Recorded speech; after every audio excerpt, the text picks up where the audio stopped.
So ua lofa ta lofa. Oh, sorry. Alo, ua lewa le po. O lewa te asifutasi le minu te tasi a mātou nei New Zealand. Ia, wha malu rua tuari tuai o nā latu tatou ori. Ia, ono le tūlanga, sorry. O le ngia fiafi. O kau sau fo ilo upset. Le o kau sau lo, o kau oso melo. Lo wasi i pakol kako me le lungo ore.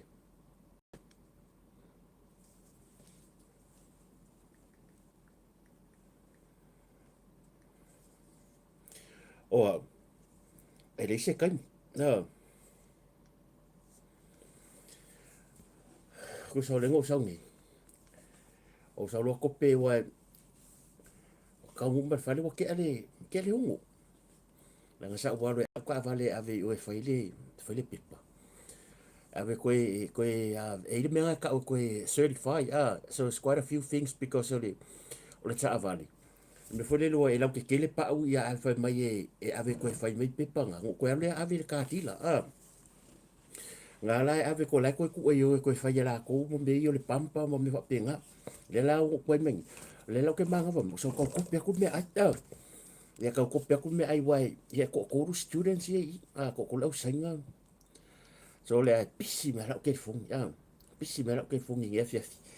Ya. Se fa talo fatu lo to mo mal. O le nga mo mai mai le fionga ya muri anga tele mai mo tele sala fai.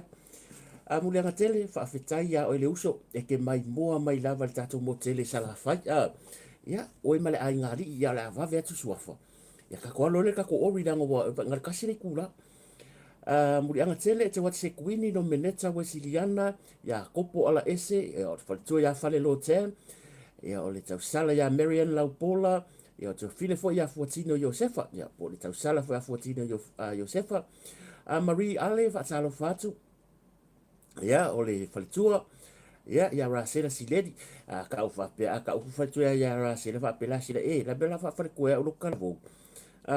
ia nga sa tala vo ia fo ia to fine ia la sela ia o ka o fa ku ngo suafa le le fa ku fa fi au o fa tu o la fionga ia va fu su ah ai que o fa pe se fa ku fa fi au ia le ai o le fa tu o la se o se ia fionga ia va fu suanga ia o le aso fa ala va au fa talo fa to fenga fa le sita ma lo so i fu manuia Paulo Sila malo ia o Maria Ale fa talo fa tu ia o le ufta o mai tamari ia sia fia fiteo a le fa mai ia o le mai mo mai i Olympia Washington a fa mo te alfa ta ia so ka lo fai ia malo ar so i fu manuia a Lisa Piri so i fu manuia a fiti ma ia so fa fiti uta a fiti uta a mata sawa pe ale ngore ale ska ko va ale lenga ka mo enge ti singa fu a va ale ta to mai manua ia le mai mo mai Florida le states wo lima 558 tilo ngala la ka le ungu so ka lo vai ia ma ko re ko ke suka si po ia ma lo a ma ia nga lo nga fenga ia so ia tala nga ia le au sa lo masimo ia pole kala nga fu ia pasina ia pole ka mari fu ia masile mai mo so lo fat mo mai nga ri so ke ko lio tu lua ma lo so fu manuia ia o Andrew le lua malo Josefa fa penga malo so fu maria tuala fa pusa reti manu fa tai ma futa mai pe ni amina fo si fa tala fatu susi ato dio malo amelia sua malo ia o Evo Lave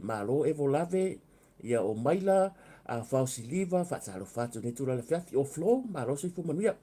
Alvina Smith so fu manuia fa la Nico Josefa malo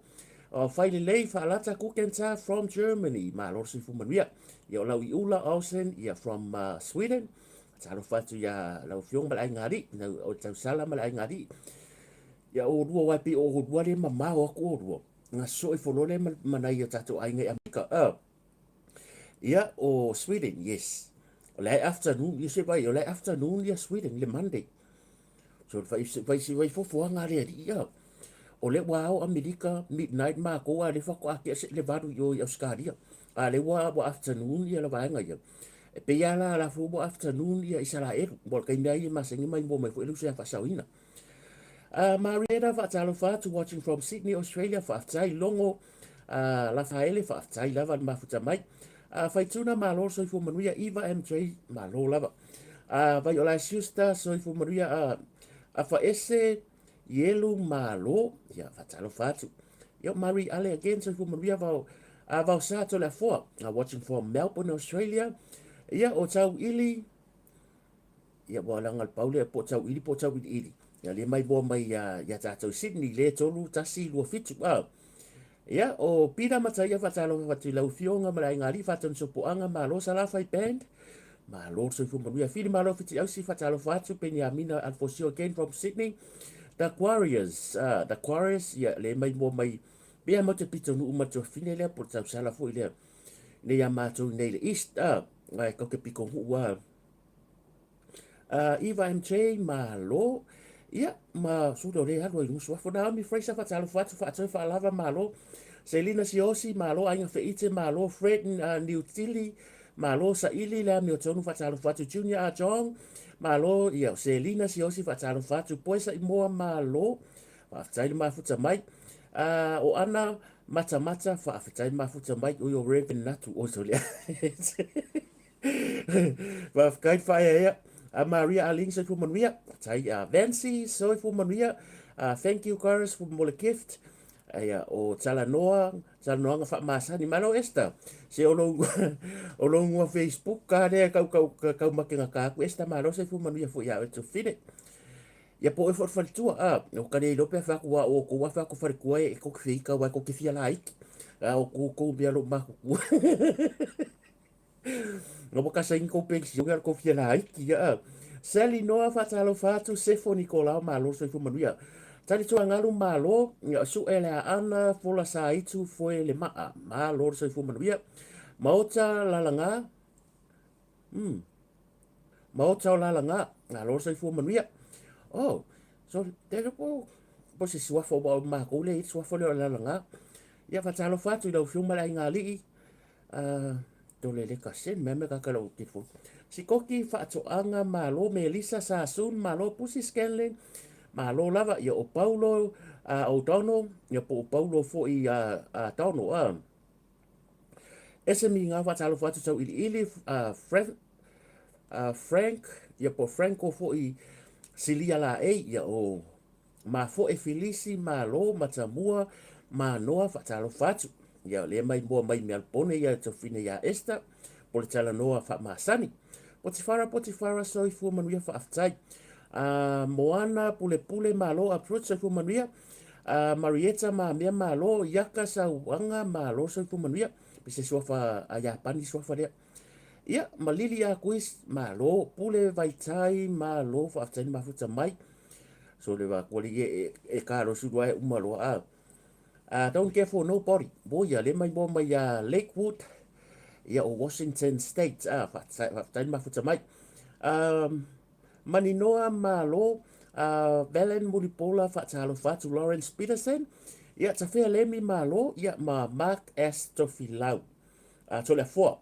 ya matui masanga low ten ya ona uma le vaenga ya fa filo ya tu ma fa talo fa ia pato yo folo fatu ile tu ne vai o nei po ia o se tonu ia o la e pe o lolo le si pito ke lope ia wow ni ia la ha wa wa bo ia le mai mo mai se tai mila ta mai ia e ono tu langa ne fiafi bo le vanga ka fa ko ka o ia le la le fiafi nga mo lo le fa me ai students ai o la mo le ina i bo fo pa anga me ni mai ma vidi mai ka ia le mela wa tu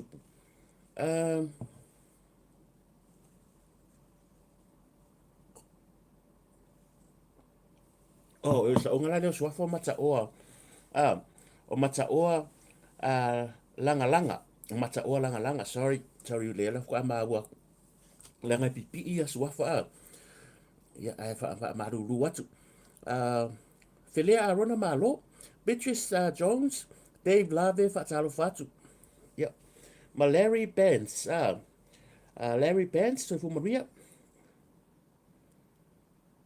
ya ma Dave Lave ya wa le van ka fa ko ori ngale la ko ke ali va a to te lo talo fa ya Carolina John ya mo to umalava a fio mai ma tala mai au bo umanga seki walanga o kam fai aku ka ko live mo fa nga ko Facebook ona o le ko mo merisi ka ko sponsor fo le ye ya ale fo ua o longa o fa si silanga ye fa aku o la to tongi o te le o ringi atu e si le va ku sa or kala o fa si silanga o rin kongi nga mai nga kongi mai e to se la tala mo ka fi wa fa aku ya me fo yo me fa ka ngo papa ki o la la ma o malaka ke antu yo ke o ka ngo ameriku pe mo ka fi o fa ko ia pe o tulanga na o ke le manga ola ameriku pe ia ai le ka le fa se live fa ilo ko la ko fa moi moi ia ma le tele o fa moi moi le tele time ke lo kai mi fo le o le la o so se ke ngi ka ko a maka ka kangi ke fo o ka ngo ko kari o tele pe pelo kam sa le pe o se me se fulu po le iva fo vili mai tangata o le bo muso e fo le langa ko e vili me fo le skanga ka o la fa ele live o le mela fatu e o tele ele a fai na ke o fa pe si fa pe ia ka kari i vidi ko dia pe fa pe mai wingo le ile ai ele ai ma se nga fa pe nga ia ono o fu le taimi e man ko ia ke manga va mai lo sa ko pe me ia ka mai ia wala nga ese kain fa nga winga me fa pe na ia mo fa ngile live la amaka ka kangi le skelfon o ka o fa pe se va ai po se me wa te fi wa ke lo nai ta o wo fun pa nga e fia vili mai me fore le po so soani e manga ya la o que fia pe meri mai o si kanya vi me lo fenga buenga o fa ko ya ka e kope mai le ngale e sen mai langa ni penga o lo ke drive o ngalo ka nga ka sa mai me le te fina ngalo ye ya pe fenga help pe le fat ya o nisi e fa talo fo mai good morning fa tai ya ele fa inga fo nga va inga wa pe ke reply ya pe se lo te va no ale mera no le video so mo tele fa ya tele anga a le se furu vidia le kwa kwengi ele ai ma se vidi nga ask mai mo se help pe me foi le fa pe mai o le setting o le ale ai le o le me wa ke langa me me di mai na yo tata wumpa anga o le sharing o le face o le monetization o le Facebook ma me fa penga e mana isi vaenga o sia me o ai visa fsiri mai le tulu ia o ke kan fula ave le kadi uma o ka ko ia langa e na ta wa fo ile ave fa le information sa ai a o le ro fo le kadi o ke faisa o ka ngaka o ke le ro langa e le mfengo ka ba ko se kadi fo le wo ka fia kama mafa ai mo foi se me o itanga ta o si ka mo me ka avale va ku ngei o ka o containers e o ke le fainga luenga ngei me e o pe fainga luenga ia ata un faila va help ala ka ko fo mai ise o la uya ia nga ka kia ku yo au tafa o le wo fa se fulu ai po ipo wala ka fa se fulu na o fa mata la tu le tu langa la ka ko mo le messenger na yo uso mana yo tu fa fine o tamba matina a fa pe o se pusu angale nga fai mai la Samoa nga sa ko vai o la sa ask mai leo so o fusu angala le e ta hua wo manga o se ndinga ngale la Samoa le fuso leo ya le si video le nga mai mun a wanga pauanga le video o laiki dia le leia ya le maua ko le ke maua o stama o si alo le tu ka lo fai e u umilo na u e foi o le umilo le au le leio skama ko o le si future man Samoa le ko e le le tele le i e lo fangia le au ko e lo fangia le kilo au a la ye tilo o le tamalia po si alo le tu e fai u ya savea o le vaenga nga le fa mai se le au ya nai tamba yo savea ma le si vaenga foi yeah anyways maybe se longa te lo se me fa apia mana tu or kele o video la usala la lunga o aula e kasi le video ko kiki fa se furu ka ngaka ye o le ala fa la kala ke le fa ngatana e tali tolu o ka ko lo sa vari lunga le ono se furu afi follow us on Facebook a wala i fola tai au e ko kiki a or lo se la wa lo ke fa ka un kilo ken good morning man wialo was o te fa tai e mianga like ke kango tai bari good morning ai kango sen male me for good morning o le attachment a fo le no kang fa manga ku mo le la ko fa manga ku mun buri so I'm not gonna okay e ko sen mai lo se sky house attachment mo ya ko lo fa sa ala tal mar fa alo ke msalo fo i wala va le tai mi sa fa mata lai e ke ko sen tinga mai lo ya se attachment po se me fo le mai se kangaka po me ya la va ko post de si po se me mari I don't want it e le fa pe o te fa yatu o le kele au meanga o le ka ke maka uma ya e le fa pena o le ke maka le boka ko maka uma ya lona rua o le leanga o le meria na toi fa manato tu tatu ai ai nga fo o le awala mua le fa ngofinga he ka le page ka ngaka your Facebook page even lungo le meria even the TikTok e va ve kele le meria le senda ko ka ngaka mo le link o le link e kukusa ma le attachment o le attachment pusa page me fo le lawe o le link o le kele loka ngaka ka ngofisia mai pe copy link mai mera isi page ka file sen mai ku manga o ke maka o la te role nganga le i fa pe o ke ka ngoi posta ku runga a le wo patua a fa pe se lau link e mi ke le asonge wa ke le ava noa e he kai la Facebook lona rua ma ko si lo wa ya mala ke fon la nga ya lo wa ko ta no ra ku si me ke fon e fa me ya fa me ko ya runga ko fa mama a ko inga ko kidiki a ko a le o mia pe o le tūlanga la na le koe whai aku mo le taimi muri ma le anganga e tumu le loto mawalalo awane i te tena lo fina ngalo e ke sila mai loa wale mwhainga e koe meri mai ke Facebook o lona winga mo kango restricted o le mea leo le restricted e mawhai ang ka wherengi e mawhainga e koe mengi you can see everything i ruma ai le mwhainga e koe meri mai ke so if you see that tomorrow sorry se mea it's not because of you it's because of me it's for my own safety for my own safety ale fa pe wo wita ya o e pe se tu lang fa pe na ya male au vidi la ko fa manga ko foi au vidi ole tele yo le mele le ko so a onga a wole onga nga vidi mai le fa mul mul okay va ko la o au ke le ka yo ngofung fo vidi sis e o na a wo ke ngofung fo a meri mai yang o se strict ring fo le sikinga va ya so ke ngi ko kiki lua se furu ele ko mengi mai duma a ko kiki lua se furu lo fenga luenga o fa kule ye le ko kanga va ku fa ta inga o fa kule yo ta lo fa malo so fo e se me fa fina ngalo inga le vengo ka dia ko ro ke lunga a fa mai o ile ai ngo ka o mai lunga ngu tu lo fa ko fa alo ka mai longa ngu ka mai le singu like all the story e makwa le related afa apia ka ikore e fa ko okay ya fa ko ilanga le fa ngaluenga ai le fa na tale tu terminate se me pi se longo ke manga sorry ele u me pek fa fa nga so o ma mi skola ke le manga pa o fa sanga i for restricted lo kusala ba le fa nga ko e meri me kia o la ke sila mai maybe you watch the live ba le fa nga ko e meri me kia o no tulanga nga e o kere o whakula stanga tasi to atasi. O ngā le ko akere kako followers. Ia wo o le mea ngā wo, so le, ko kiki every single day. O le o ngā o lea vidi mai, le ngai ua eisi o ngā ngā palau wawale mai, fa mo ke fia kangaka. I don't have much time, ia e moro fuka ko ori kasu dua. Ngā ngala kua punga mwenga moe roa bo kai au ke usile dima. So I don't have much time for lele. E vai ma a. Ba se ia kau kua ngā, ia pule lava oi ava pela restricted aku oi yo mele vai la ko ka ko la ni sa fa la tala na pongo so ka pinga fa ka ko o releva ya le gore fe le va fa tele ko la ke le mol mele medi yo le la pela mela fa ya le la o le mela fa o le apolo ka oi o le polo ka oi ya la restricted oi va le fa ngofi se fe la ke fongi le hacking la ke fongi le slow la ke fongi yeah and you can if you fa melo fi ngalo because you don't have to. You don't have to send me anything. Honest, you don't have to send me anything. And you don't have to call me pe fa peke o nga. Afa pe fo le fa ba kun moni uso malo mo yelo waso ma nga me nga. O ka kan kole reply ya. Yo fa foi man yelo waso. Ya e fa sidi mai foi se meke manga o. Kan ko nga chat mai e fa fer fa ngol melo le ai fa fer fa ngol melo le fa fi ngo kai do. I restricted lo. Ya lo winga nga ka ke felinga o le va ko sending ba. O ngol mafu anga. That's the only reason. Langa he kala page. Si do wen malak ke fong. So now it's clear. La ka ko se fa felo yatu. Ia le ma walu ngol nei afiafi. O manga ase fa ke al mele langa wa si do wa wa yer ka ko lai. Le la wa fa inga ya. A fa inga mal mamalo le tu le mai bombai. Bo ka ko kuai uma ya. A wa anga nei uma ngai mau nonsense ko na sa. O le o ko ni. Na ngale vidi me mai e ga fa ngal ngal le la. Fa mai e maka o kial me nga ko pu fa masingonga.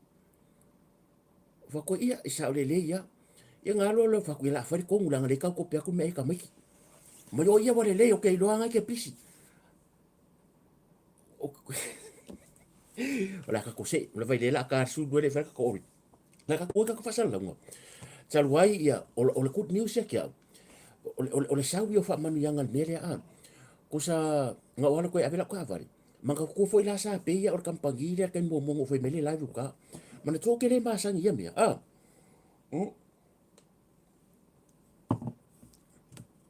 no waru lo la ia ave ka vale ave fa al meu ku ko ka wa mo me mal chol va so va ya so len ke ngi mo ke ia le mberi mar fa ka vale fa pere ke mai mo mo or sa mo o ke ro or sa mo ya rena e meri mai ka nga e fa mai pe fier ka o ke ka e collaborate ko kampangi mala Facebook mala YouTube ngo fa ko wa le sa ka o ke le nya me fa pe nga ai ai lo ale ka ka fe nga o ke le nga ngongi kupe mang no pe nga pa e fa ya ka fa fe nga wa o le mele wa ye o fa mai wa ke le aku nga fa nga ia influence ka fa ye le fa ya pela fa mai sala ko fa nga Steven se tu les kampangi fa ko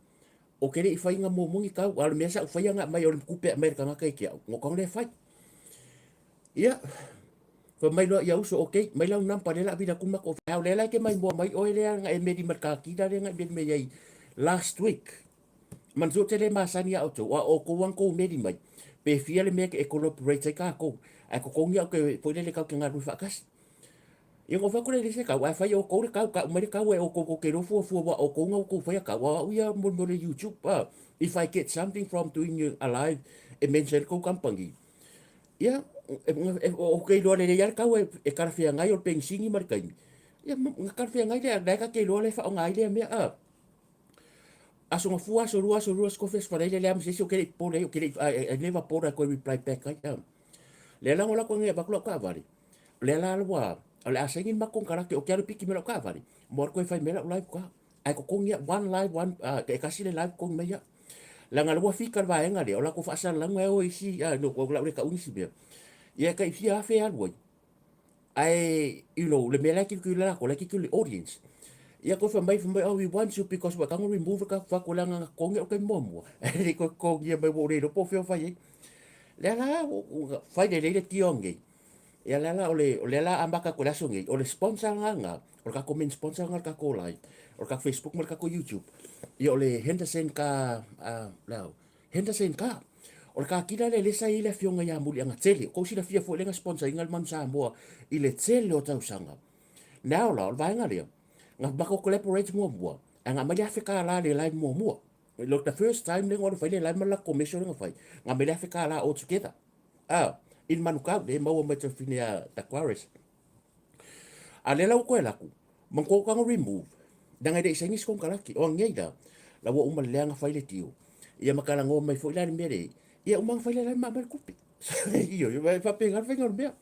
pa me ba king ai kia o lo waso e ba ngoe manga o ke la ko fa la ko live o fa ko ia le la ko fa sala because de la o ka ko main sponsor la nga lo ye la nga le fiki me mengo manga o le timu because I always like the timu ma kampangi ya la wo ki al papa o ki fo MSN bo o ke le fa nga va nga re ai mo meu ka ka ye fai ne ka o influencer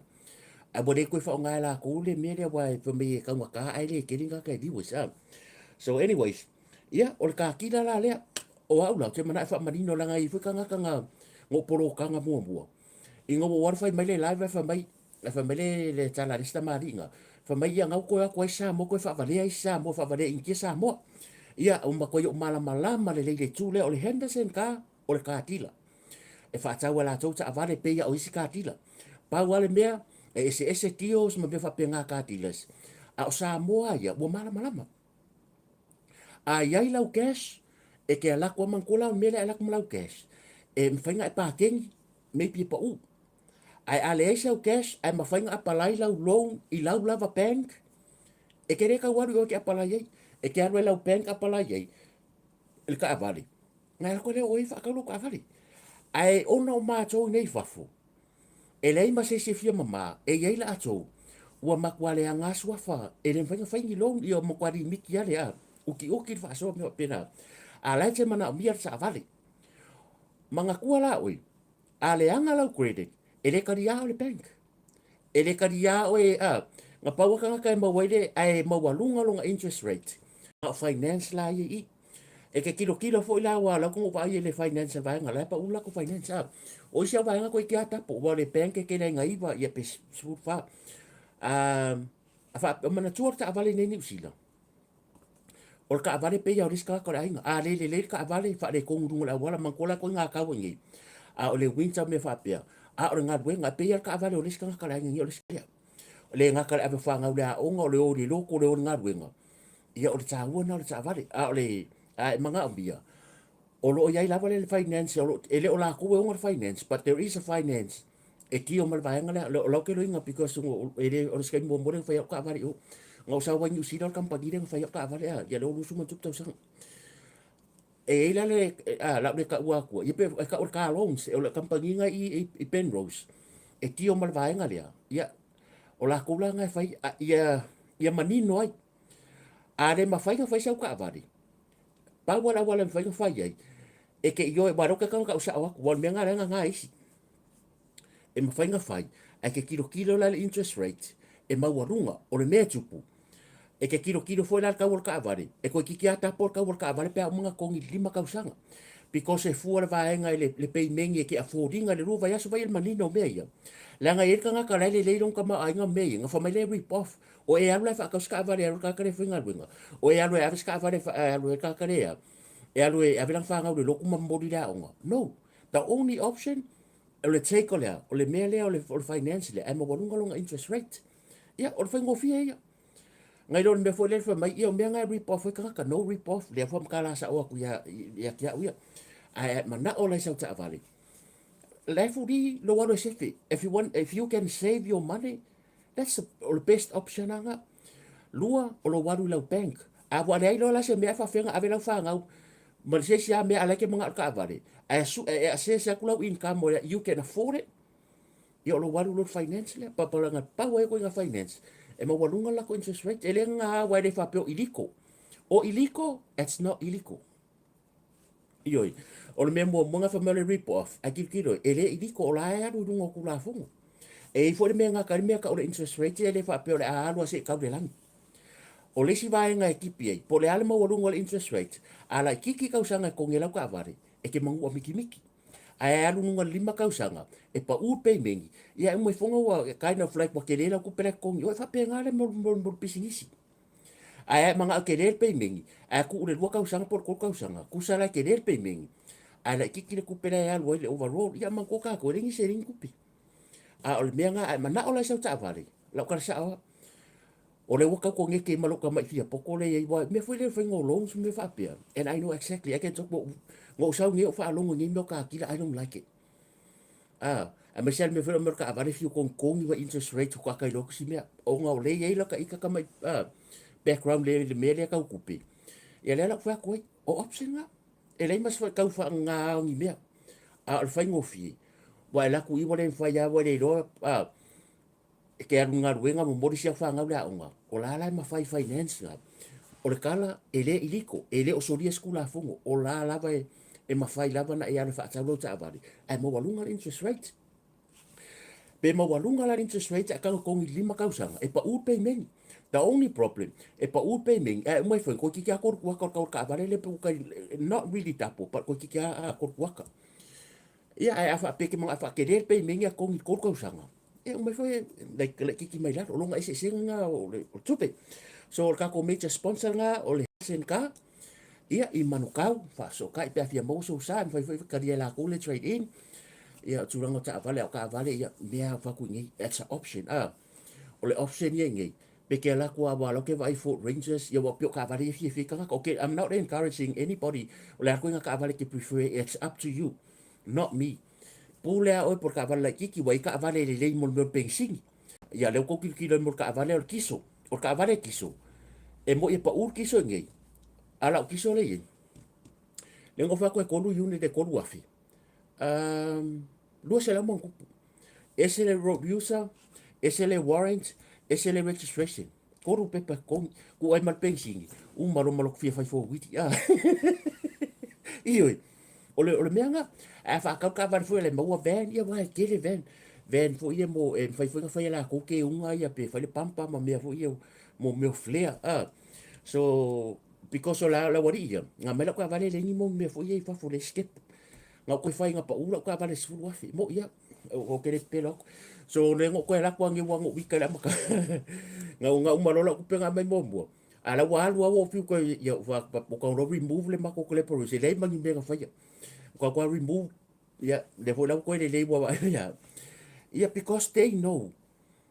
o la kilo la ko i videos mo me fa penga e lo ai ro nga kere kangaka ai le fa pe yo le a e pula o tsinga tsa vale any kind of car o van if ka mo ainga o van fo le la ya ka vale la kiki pensing ya ro va yaso ka vale fa ngo finga maintenance a wale anga yo me lo fa sa al me lo fo de manga ya ai e ke vai foi ai e fio lolo ai fo wi kama ia fo rangers ka la popo ai e kasi al pangar pa o kanga kunga ko ki i e fa penga a pare pa wa a sui foi i e fu ai le lenga service me fa penga but the option is there for you everybody deserves to have a good car when I say good car small car for a reliable car it's good for the petrol the mileage me fa penga e le fa ngofia na ka ko travel back and forth ia o ku o mai nga wenga vai pio me fa pena ia a fia mawala ne se mo ko se mo ka fa se ka ko ka ia le la ko mo mer ka ko le wo main sponsor ro i ka ko le ka ko henda sin ka i manukau o ro ia nei tau sala Samoa ke la kula alu skengi nga stay no at ia la alu holiday pe ia at ri so ko ki a ko ka sang holiday la fo ina ini si alu Samoa e ke kala ngua lau lava ngana you don't have to ke la koe fa sa mo ye fisiri ka ol ka vale fiel interest rate la le umia ko konge le si me manga ye le ngai ko lu ka usanga le warranty so the warranty e ko lu ka usanga man ko al paper ka vale e kasi ka usanga fa ye le warranty umar ka usanga le ko fa le paper e ko el waku foi e ko fa le paper ia ko o le ka usanga ko fa le paper so ke le ko ia ngalo walo ko ave fa la ku paper lo ka vale kasi ngai ku le ko lu ka usanga le not only the warranty but the warrants of the car e sa wa ngor pipa ia ko nga me penga ia ai a fa pea fo le wa manga o la chef la kupi ia pa nga o ka sa o mai pangi la ka vale pa mo ko heso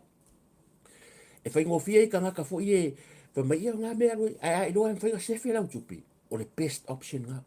chef kupi ai lo ba ko wa la ver ka vale pala o le si mele se insure yeah what is this option you need a car everybody need a car e fo le trap wai ia so ka ko sponsor nga ka fa mo ia ono Wellington e peang o fo yakus lo mo ia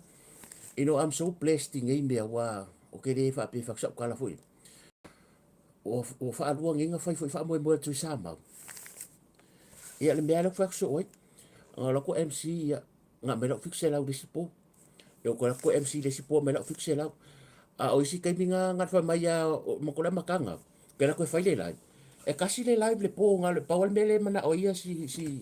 o fa business fo yo la ko fa le live fo le ya ka yo me ama me fa pia ma le veni yo ke sa po nga pe li ko ki ari mse la ko pe bo me mo la ko ko sa le fari so ko nga me fa pe nga ia ai le nga ka nga o le ma wai senge i lungo Facebook e wale more viewers and then ke vai ko so these are the things le ka ke ma fo le e nga me fa pe e o foi la e ngai uso i fe ngai vai ngai foi la ko papaki e o ke o kai fe mai ya fo ko le ai la ke ro papaki o le me o la so en se le ni ana tangata so pile ke wa pu fo ko mengi kupe me ya sa ke ro me ye fai e o ka ko pisingi si le talo bo fiu fe mai va ko e so mai ya me foi e o fa au si me va pe ngai uso ye o ngai pisingi si la iki ya o me la vai ka ke lang o pisingi si la popo e o ngai pe o tulanga na ia sa fa kari la sponsor la nga risi ka kila dia male tembu la ngole tembu e manga ia o le tembu le nga ka ke le discount ai ma fa nga ma wai ka nga ka pa mo malu ai ti ia me pi le yo o ye le yo la omi ia o le e o ia se kai ia e wa o ia anyways ia ka fa mo la na le ka ko sponsor mo na ta to le wo main sponsor ka ko Henderson ka ia ka ko kula fo ia tatu atu fa mo fai ngofi ia vave o Wellington ia ni vai aso vai le ulo Wellington ko transfer mer ko se la vai aso lenga va son ku o ke o ka ngo nga va so la ia anyways wa fa peka ka su kupe ia alai lo le ya ngi mia ia sa o fu ia wa ke le fa ko sa ka ia fa mo ia la ngo Wellington o le vai aso nei ia la fa ko asa o le ia tau sala ia le ainga malosi Wellington ainga fast fa eto tau sala le aso nai le aso valu ia tu atu si le na fa iloa tu lava telo taimo na foi lunga io St Anne's Hall Catholic Parish of Wellington o le tu atu si numero luas fuma le lua Emmett Street Newton Wellington ia le aso nai mata suta si tai ia mai le tolu le fiafi ia fa mna tu atu tulanga masani ia o tulang foi ia sau seng foi fai ko si sa mo masani le ke le ia ma sau tsa ia o fo inge tsa masani la va ia sai ni la fionga ya pista tsa fono ia mal mal fo o lau sta ya feta mal mal fo le lau atu inga ia ka ko mai fa mo le ka se mil pone le vai so nei foi siva sa fatsa lua ia la fa siva sa fatsa lua le astona nei ia la fionga ya tu ya pu a fo tongi le to tato fio anga ya nuso tia va ye e fusi fausanga ta fitoala muri vai ya bala watu ma fa alo pa ia fo yo se tato atu no ya fa pe fo se tato fio anga e sa fatalua ia ma sa fatatasi fo yo lalam papa au i melepone yo le nei fa mo lo lang ina le ainga le fast malosi po le Melbourne fast ainga ia fa mo le fenga tu ya le stona nei ia maua ia fa ilonga fo si va Samoa tulanga i lima ia whailonga ia maka mea le pua au pusa pisu po tula whapena i se o mlawa i Pairopovi ia e amata wha moe le tulai ono le fiafi se pa ia sulua i le fiafi i le level po ia po le ufale luas fulu lima tala ia o le tuatusi e whaia numeratasi o Osborne New Spring Vale Victoria wha sota i le fionga ia teo lo mia langi and for the Sophie ia por fionga ia fui mono foloi ali e Sarah Tupai e numero nga wai lunga ngai lunga ka ko page ia o le mawar ka ko woka mar sapa fa tau O le moa turkey a kulang masang ma mo o le lamb curry, potato, salad and prawns. Ia o le atata le fa ili laua le kako Mount Fao Band la e mama sa le ona. Ia mwhai e fwoi ngai la koe a. Tau te whailoa ai ai, ia awane i ngalo lea fiua toi lea fionga le li fai pule, le fionga ia tu iapo, ta malfale. Ia tau te militino ma tau whailoa e fwoi. Ia ile mai a yo lea wha moe moe. Nea tatu papakiu, la whail papakiu a pohola, barbecue, super, ole supper fundraising pohola barbecue plates. Barbecue there. I love to support this barbecue because it's for the medical kupe mo tulanga whapena. Ole a whaia le asto na nei e pre-order. Mga kua e pre-order. Nga wai e runga le account nampa i runga le kako Facebook page. Ia, e a mata i le nga wai e kumea kulanga umalava e luas fu lima tala. A ole kele lau mea ai pa fong ila. Ole pork chop sui, ia ole kama fo lele. Ole beef chops o sapasui, ole crab meat salad, kasi sosisi, kasi le chicken fry, kasi turkey tail, kasi le steamed banana or rice, and raw fish. Ia vai. Ia pick up a whapeke mga e kokongi o deliver from Manreua to Mangri, a se furu tala le ota le oka. I mean le tulang fo nei o le deliver. Ia a mata sfulu lua se pa ia tolu la fiafi pre-order or you can call them le nampanga ia la ko malako account o te Facebook page. Ia mo le fa moe moe i la stona nei. E la ma papaki o se uso le o ia e papaki le fa se uso le ka a le runga ka ko pese ka o Lucy, Mama Lucy papaki. Ia e fai ala i mangele Messi Road. Mo papaki o ko ai fuai la sko ka ke ai fuai. Ia, ha tulanga masani fo papakiu ia ai wa mamau ila lo papakiu se usulang bo ngalo ya le. Ngalo fia ilo le tres ngai lunga o kasi ofa I think. Kasi ofa. Ia, e vai. Sa o fa fi to all A o Messi Road. Ia i Mangri, ia Mama Lucy's barbecue, ia po kalenga fo ia va ulu. Plate luas futala. Ma moe, susupipi, o le moa, sosisi, potato salad, o le saumengi, o le fai, fry egg, ma wai mara papakiu fuai. Luas futala, ia a mauso of noa, e a whiwhate le wha fitu o Messi Road, ia le lunga kako, ngai lunga o pai, le hai lunga o kako, so thank God mo le, mo nei foi tamari ia unga o kere no e fa mo ka ko o le ale oats lengo vai ko yangi ngai o so se le fionga atu o pepe e fa mo le oats ngo ke va ko fai la sko ngai pe lu su tala pe a Browns Road a bo ngalo ngo ko ngo se fo lunga ia o ke fia la vai fa mo se se ya Master Tea la fa mai oi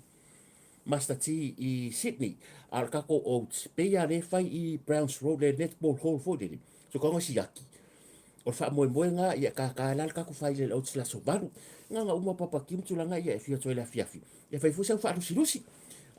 ia kangala le batul ava malosi a starting fun e ka le apapia mana tua foi tato wa le ai ma se holo ko fa kanga i mengi o so ka ko ma fu mai wa oval malo vale e mi fela ka eki fangu le ngai mea o ku le kanso wa le nga uma mea so e o si viki o aso la bo se me se ho o foi Browns Road le netball hall sa fai foi ia re mea le o le safety fo i markula penga e mafailanga avakula o ava malosi ia ai le mafainga avakua se king fang e avakumo apa fo ie e ko le anga fo ia ka ko ia ale le ana tausi ia le ngore la ka kala mai ai ia na fa mo fo ngore aso la ka ko ori pe ano fo ia tu pe ia ka su lo ka fo ka lo atalo fatu ia to malava le mo mafuta mai so let's go to our ori tonight ole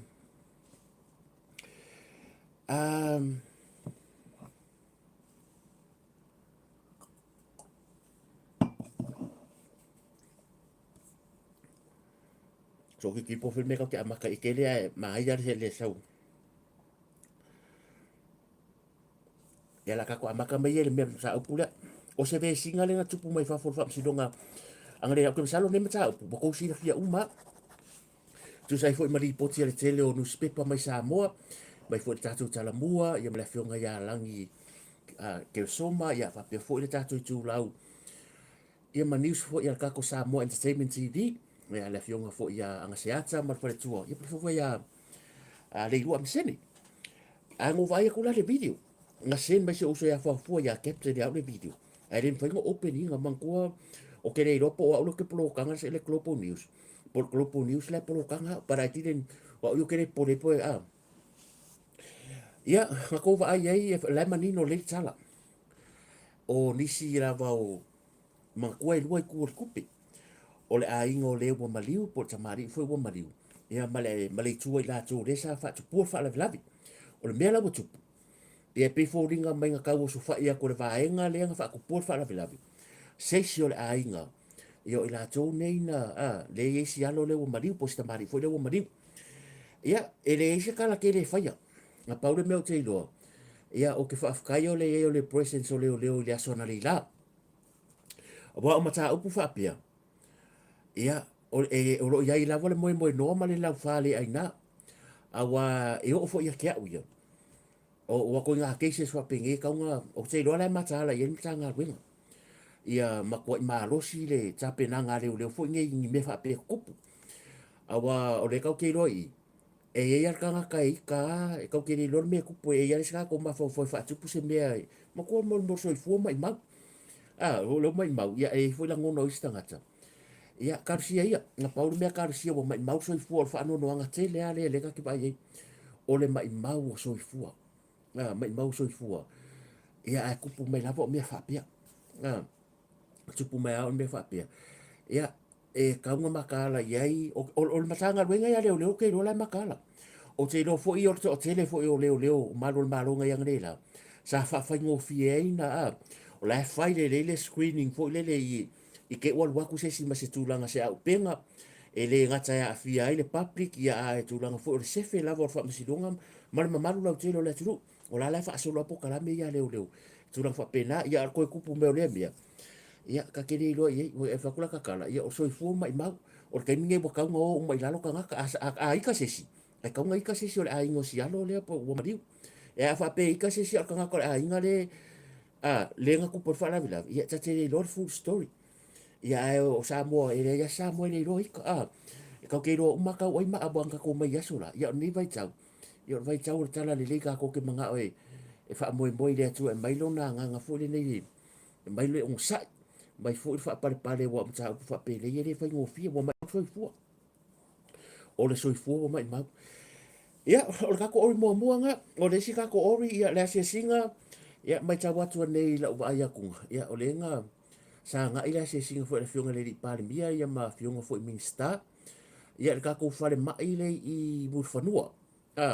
ka ko fale mai le i murfanua pon mala valele ia o kere ilongi ni uswanga waka wa ko ngio post mai lunga wa fo o kere ilon me ko fale mai o me maria nga o kere ilo po feo i le ko fale mai ka ko le i mala valele e se singa e ko ko mala valele le site le pe ku se spiko ia pon me ka pase kwa ka kere ilo. Yeah, anyways, ole mana ia msa apulia wa e lua me ka we kong Samoa o suifu maloloina ia male tulanga fuli nei yo e ka wo markero me wa onga suifu maloloina a le mela ko ka wa ia ko ila wa ia ku isi yaka e pe foringa mai e le ole le maintenance e le ole le maintenance o kulanga fuli nei o fali le winga la tala o follow e ka ke vai mama ko fo loa i le mama ka ke vai ku le mama fo loa ka ke vai ku le mama o le winga la e le ku ia sesi ai ka kaunga ia se kulanga fo le mautu mea ka kiringi o le mopia ia mama ka mi uma awange pe o fale fo ie e fo ka ku kiringi ia fiafi o the morning e o aku kiringi e kaunga ia se kiringi 24 amaka marka yau kiring fo le amaka marka ya kulo wa ia a ko pe patikulo balanga o fale mai ngai ma malava ali pe fo Samoa pe fo tato Samoa e ka kaunga e sa le ya mafafo le varinga le mo me an fale yes pila le sem malo se komuni aluso and everybody le ka mai ale manko ka ko ala ka sami va venga elia apo marisi melanga palpala ye so le kwal pala e ka kaunga ingi plan fa pe every weekend e kaunga fanga ya meia ka fu kilo le vali me fa pe vai ya kulanga i pe patole ma folo mengi ale lenga maintain e umi fo ia laka ke ba ko folo so le pe longa longa mai kulanga vai pe fo ngole pala ia ke ko ia se ai ka kaunga na sila le le foi e ma fai wa ale le yanga per ka vale o le ska vale e po le ale fo wa le lenga fai e lua ka usanga ko a le ska vale po le a fa pe le lenga kausi e lua se fu wa ka usanga la ia ke or ka vale nga ko se fu fa se fu lima se fu ka usanga so le kere ka vale le Amerika ma ka ilo e Samoa a ke no ka vale le ko Amerika mo usila mai sa ku ke kere ia o ska vale ma ko e ke a foi fa ringa ka vale ngi usila o ke no ka vale ma ko ma e ke fa penga foi Amerika ngo vai ku si e vo va ko foi mele live la fionga ya mata ilinga pasi le uso foi po le fionga foi te fono ya mata ilinga foi mai la avele si e vo foi ka vale mata ilinga ya ru piki manka avale foi o nga si e ku wai so ka unga me ka unga si e sorry e makua ma mar si e vo ya ka ikara ke makua apo ka vale Amerika le malo ia ele pe yo apato e pa ya la po omo au apo ka vale Amerika ya sola e fai on malo fa ele nga ka so o le binga la tala ale le yanga maintain ia le fo tulanga o me umba ka ko se mai ia le ua fa la wilo mai ia le fa ma vai fo ia po le resign ai o le fionga i le sunga le papali i a tamalangi John a tamalangi ia malon to finga o le lo ia o le lakapi Samoa le mana tua o papali ia he's not involved with anything o ye o le lo ia awa ai fola vai si mea ia le lau fa ma vai le sunga le pari ia malon to finga o ia o se lo ia ale la kapisa mo o le lau ma tala ia le lau fa ma vai ia le chairman o le fa ma vai le lo ia le sunga le pari ia o ke le lo e fa ma vai ia e se kala ku fa ma vai le anga o fa ma ngai fa vai esto ia mam fesi de koi bo ka ngakai a fa pela fa ma vai ma vai nga wai pe tulanga ne ya wai e ese no kanga kai o kwa ku sa mimi ku sa mimi ya anyways our lo fa ma vai sta maria pari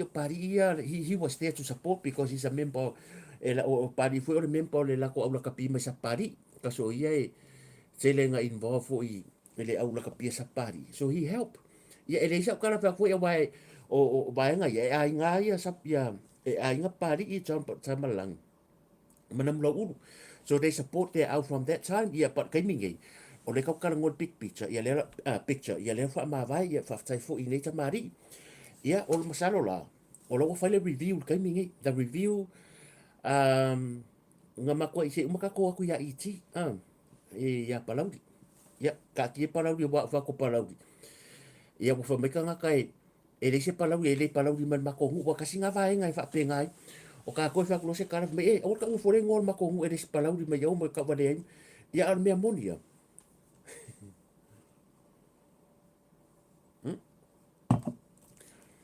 o le va nga la ria o le ha o se el tulanga le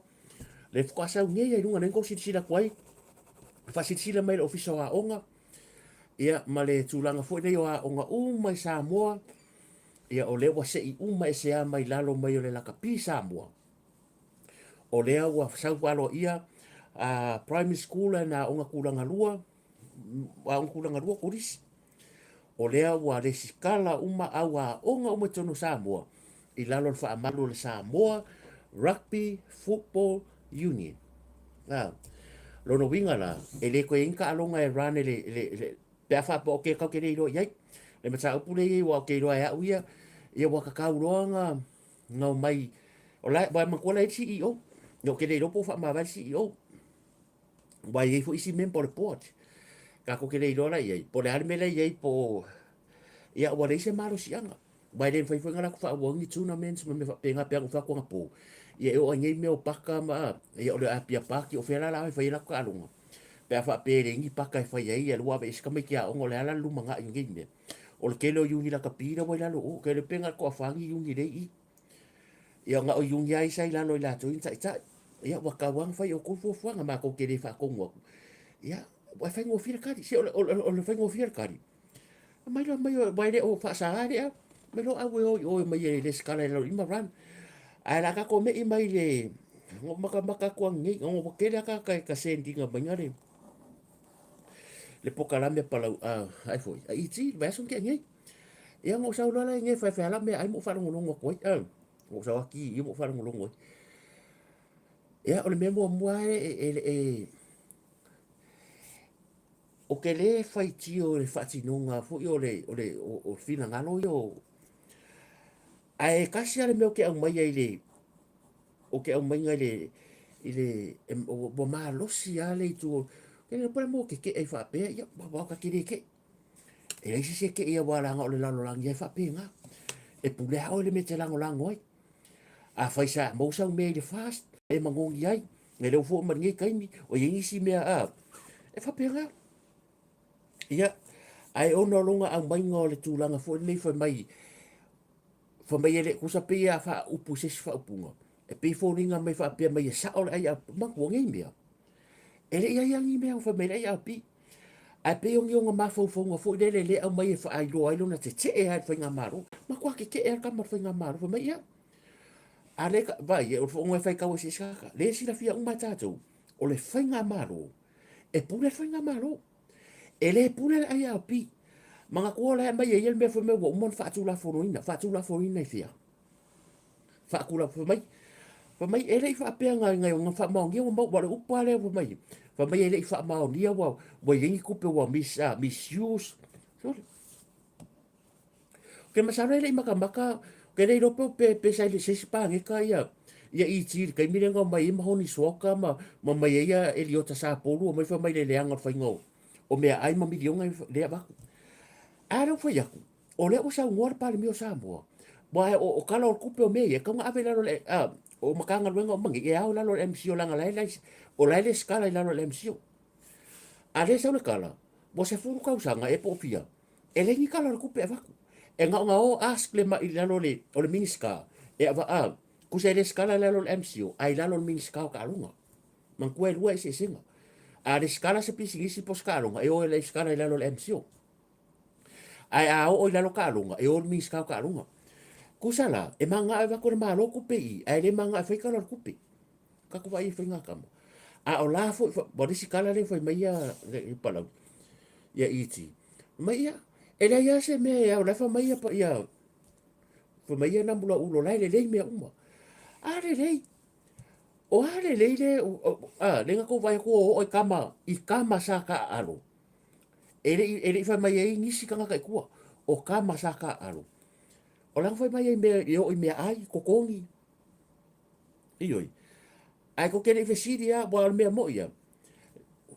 o le fa la kara le ri e ke le ko penga ko kongi ai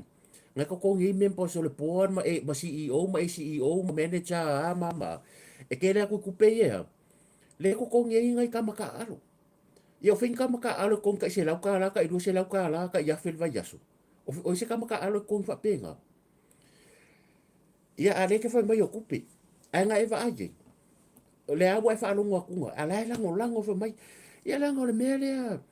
e fa pe mai bo le o kala lo o ave fa mai ele anga o le fa mai ele anga le managing o kupe ai o le wa ve se ku ma lo fa me o purenga ia o le fela kala ko i ese ho le fa pong sa ingo le ka ngaka o ke akala ko mingi ka ngaka pe nga le lua pe ko ka ngaka ngo vai akunga o ko mingi a ko ke lo ka ngaka a vele ha lo le lo vale ya e la mo lo la ngaka lo ai le fa pero fa ko su ye lo nga ia fina ngalo wa ka ko le ya ka a o ke o fa mai a sa ngi la mai a sa ngi la e pula sa mo wa le wa fa mai wo umma fa tu la fo ringa o in fa kula fo inga le la kapisa mo fa kula fo inga ai api pe fa kula nga fo inga sa mo o fere le skala ile o le mea ile makanga sa ile manu sa mo manu sa mo sa ye nga ba wo le va ngol manu sa mo wa ai api fa penga le la nga mo ai le skala ile lo i kusala o le mea le nga sui mai ai nga sui mai ku le e pa le manu sa mo nga ile la kapisa mo ele i apalai fia ele i apalai fia ile ai au pise sui de ngol mang sa mo no o le menga e pure sa mo ai o kai minga ma ko ele in va malo e pula le yung la kapi a sui mel man sa mo le la kapi sa mo e sui ya sa mo E le ka wo yo le ai au pie ka mai fa ko unga. Le foi la wo ka mi ngai lai lo le la ai au pie meria. Le me ka kupe ma mengi. E le fo la ngai la be foi ko ma fiki. Pule al malo sa mo. Pe lunga pe lalo pe au kafa pe fa ngoar ka ko au ya la fa. O le awa ngai pule sa mo. A kula fongo la ai au pie. Kaunga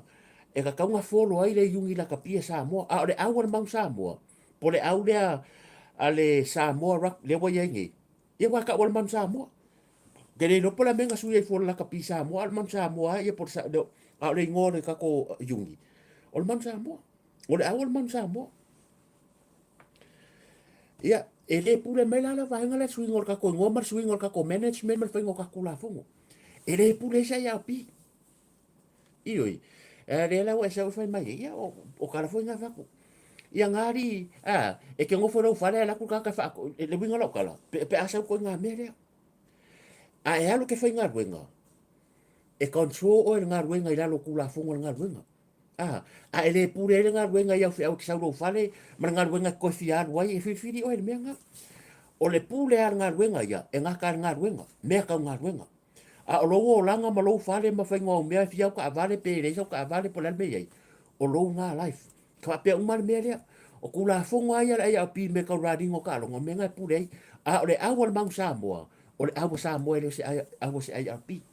a le skala fo le awal Samoa e pure Samoa pe o fe le skala e le skala la Samoa langa le fengo mai le a pi ko fin ka mai kisko i le o aku ko fin ka mai Samoa fa mai o le awal o ko Samoa e sa e le fengo ko le a pi o ko ka mai le o mai le a pi a ka amilo le la mo ka mai ki e fa ile au le fa ngole ai langa le ko ngi ai au pia ya me la fa ile au Samoa e mo yo la va ku le ku pe ai au pi ai le yo la rana Samoa la ko yu ioi o la rana Samoa la ko ngi Samoa facilities me fa pe me uma pa wal me help ai au pi ke lo kai mi yo nei va nga yo mai ka mai wo ka ma ka ro fa pe ma ka ro fo i tu se fa mo ko nga se ring le ki a ola ya e ka ngia i lima le au Samoa ma sponsors ma me fa pe nga fela sa ora ka la le fa mai a manga o lola la ya pisele si mo kwa ko ka fa fa de ki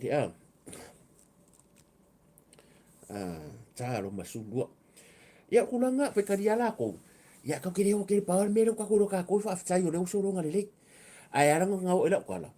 yo le mai fo mai pule le pule wa fa de ki le mia a fa pe o e un lo fo mo sa mo fe mo fa le rent tel ka ngaka o le kai me rent tel ka ngaka le o ka ngaka le i lo nga rights i le fa le le i la lo conditions so le me la rent sai la rent sai ai le fa pe o fa pe nga a fa ngua ia ma me it belongs to you ai manga ala fa ia ma dia wo marka ko kala kele sai du ka usanga i langa le wo manga ko fa le e fa nga break le contract nga o nga lo manga ko ya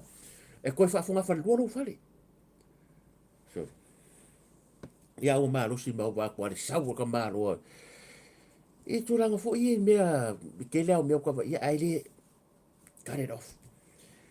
Okay, no le meo ke lo ia la ngo va ku le live nga, me le sko nga, yo lo wo aso. O lo wo ngo afe mon kupu. Ai va ku ka ka la like kai. E na o se la uiva. E nga se la uiva su mon kupu. Lu aso, ka la like. A ko mengi nga ere a ko se fia bo so se meo ke ma kai. O le menga ke lo ai le fa ku pe mo ka le live. O aula. Le ara ngo fa ke iti, ku so le fa ngor mea. Ko se o video ko ringa fai ang le ka solo do ka ngafi ere a ko le ko wa fele le live fa nga po which is ke ye okay a me ke monitoring ngai e si pa kai fo ya le mala ma si singa me ya o mawale le va ngo fo ni e ka ke kilo ai i vai nga fa pia because o lo ka sa ewa o le sa ewa o lo ka sa ewa pe o le a va ku nga e fa se la ka nga la le o le live fa nga po nga ko lu fa se la which is fa ka ya u ya langa lu ko lu mai si video ngai o le la ke va ia kunga o fa o le kanga va ku fa ka inga fa bai e fa se la valu kanga like le live leng fa po ka ko nga ko lu fa se la ka inga maka a fika kula ye ka si daso o la ke le iti pa lo mo le a fo le live iti nga fa a ka ko la le live iti nga fa le fa se la valu i ko i karim se la lo kanga ka ku fa nga umaka ko me iro O le leva i tinga foi na sko ngai. E lo wa valu afi, wa lo valu afi. Wa valu afi point tu kanga maka o le yo 2 weeks ago. Sorry. E nga for mele mo isi foi na isi uso lai fai ko lai fai le lai.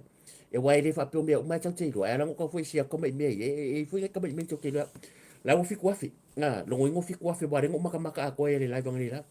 A kanga lai kai. E nga se la wi ba ngo. Lua aso. Fiku afi ka kusala lai ke le viewers. A la kiki kanga asa se la wi ba ngo e fiku afi. Ka ngola e matching mele la bling o fa ko poren ka ko fa yanga po. O lau fase lau walu ka react ngari YouTube lea. A ngar koru afe fase lau. So that means, o le fase lau mangkupu lea, maka umai hours, o rungai i, o le hours me kauri ai. Kusa fa penga kere iro isi ka ngaka wa ungo iro o ke kangwa ka kia o ngai ngamia. Anyways ka kose e merisa kom ka upu. Ea, longo inga kere ka kare maka ole ka fui pio ka kopi yo, ka kia rufie iro po ame, but, ea, ka komer ka ko ori yo ke sulua yo ke no fuwa ole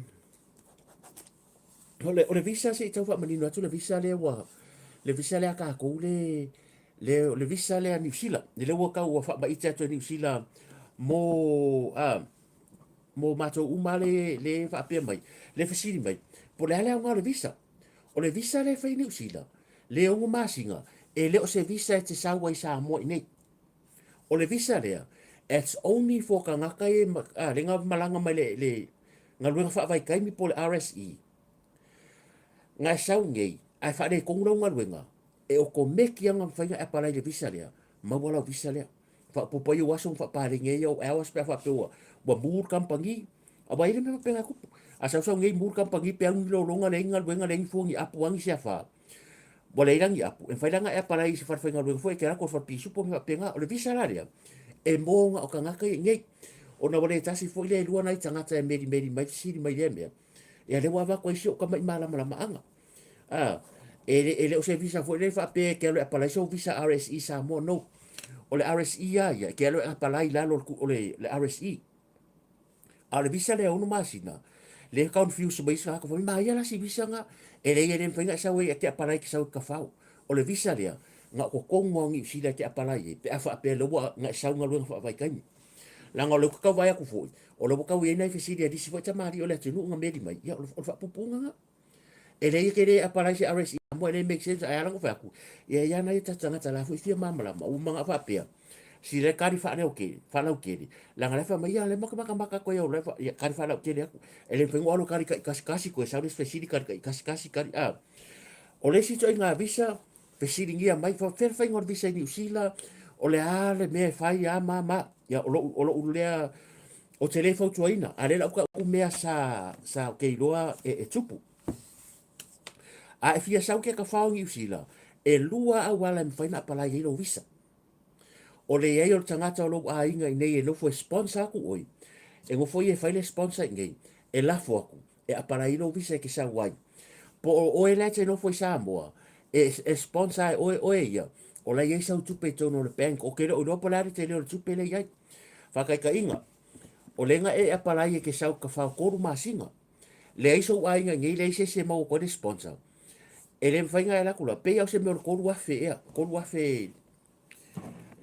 as far as I remember e fu ai New Zealand ye pes fu wa fe I'm not sure ka mi ai la sa se le fa pe ko bank i lau te stupe nga la lu mai lau bank statement e alo apala ilo visa so e lo al malo New Zealand a e malanga mai New Zealand you can look after yourself e mafaya ya okupe ya nga e ola nge e ma nge ya la ko ngia la ila okupe si o lo e fa ma ngi lo fiso New Zealand a sa ngi e ma ye po la kula nga ye o la fa nga sa ngi e ngo fo chao po me fa penga ila tupe le a fa pe le ka ko le a ko wa inga e va kula sponsor le o pe por fali o le poku le ke yo ka kare fainga venga ma ngei e fai ka kare nga sponsor o ke sau ke ka fa ngei ya ngala mo only two ways o le visa ka fa o le si vai ngol visa ka fa o ke do e ma fainga e sau fa toru masina o le vai mo nga o le visa ka fa ko ru masinga e ama ka le visa ka fa ko ru masinga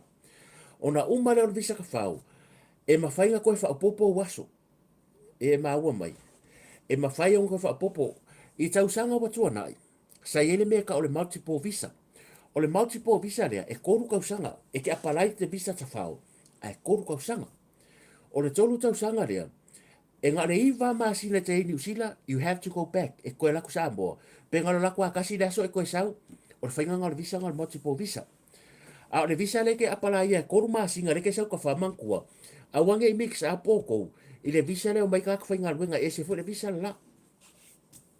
A walo ke ka wa ia kunga. E kaua mai e nai tatu tangata. A le le kau waku iso iso langunga. Ai a whape fo isi seo mai mo mai whape se se la ka le whea. Kui mane fo ka mamala mamai kau ke ngā rui whaakase. Wa whaisi ka o kero kako ke mai New Zealand. O ke sponsor inga mai. Mai ai lo ki ngā mo uso mo ko whaafingi. Nephew and nieces a. Mo levo ka whain meo sponsor meo ka ngaka. Ia a sponsor meo fo lai ka mingal multiple visa.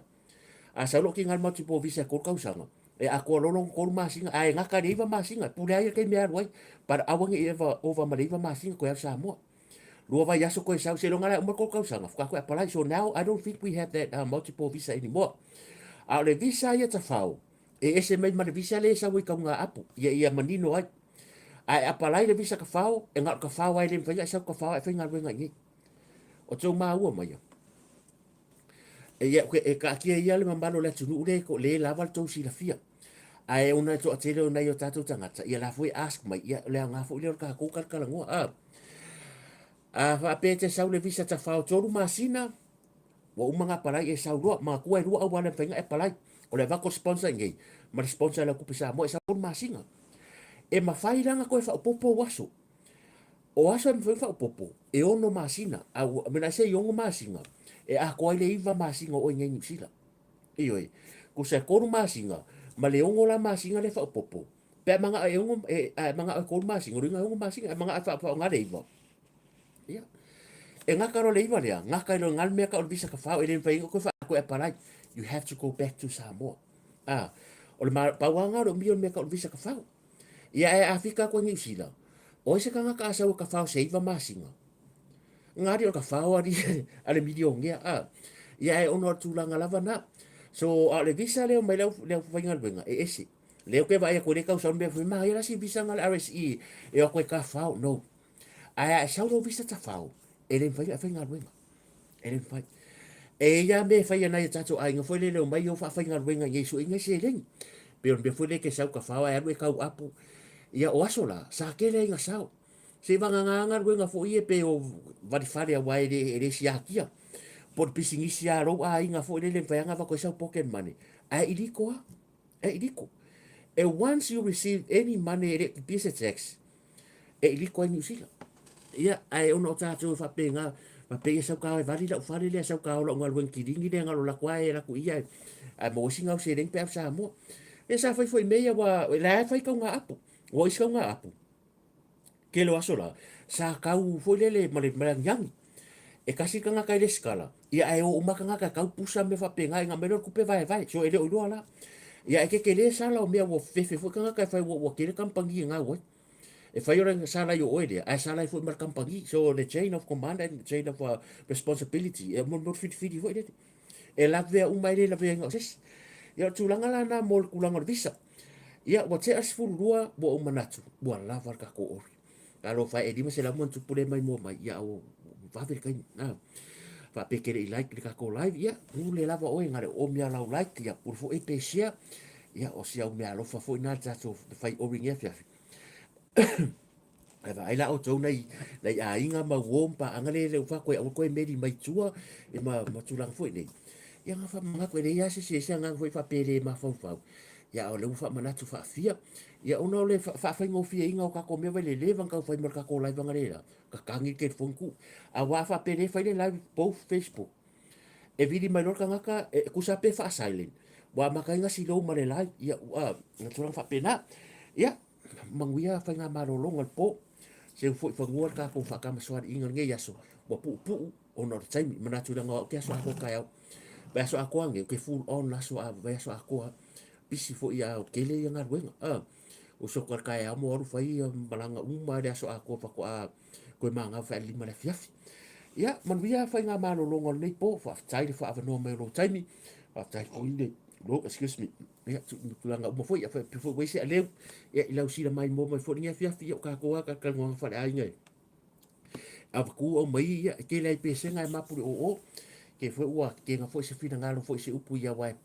tonu lava tanga tai ona manatu mo na langona ia ka ke lo ai ia wa sasi fo se ngana ai manuia fai ngā malolonga nei po ka ko fe lo ai tai au ia mo le tulo to so fua ia ile lo fo male anga le yo le tua ia te nei ia manu ia tele fai ngā malolonga le fafi